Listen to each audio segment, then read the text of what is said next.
আজ জানো তো একটা প্ল্যান করেছি, তাই সকাল সকাল স্নান করে রেডি হয়ে বেরিয়ে পড়লাম। যাচ্ছি হাজব্যান্ডের সাথে ডেটিংয়ে। শুনে অবাক হচ্ছ নিশ্চয়ই, আরে বাবা, বয়ফ্রেন্ডের সাথে ডেটিংয়ে যাওয়া যায়, তাহলে বিয়ের পর হাজব্যান্ডের সাথে নয় কেন?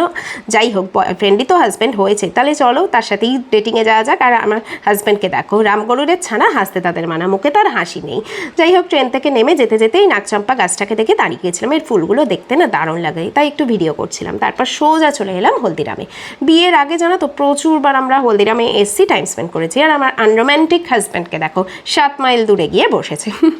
তারপর যে কারণে আসা সেটাই শুরু করলাম আর কি। ভুড়ি ভোজ করা, চানা বাটোরা দিয়েছিলাম, আর সাহেবকে দেখো ছবি তুলতেই ব্যস্ত। তারপর নিয়েছিলাম দই বড়া, আর দই বড়াটা নিয়ে একটু তোমাদের সাথে ন্যাকামি করছিলাম আর কি, যেন দিয়েই দেবো। যাই হোক, খাওয়া দাওয়া করে একটু গল্প টল্প করে গড়িয়ার চলে এলাম। সেখান থেকে হেঁটে হেঁটে ট্রেনে করে সোজা বাড়ি। দেখলে তো আনরোম্যান্টিক হাজব্যান্ডের সাথে ডেটিংয়ে যাওয়া কেমন লাগে। চলো আজকের মতো টাটা, নেক্সট ব্লগে আসছি।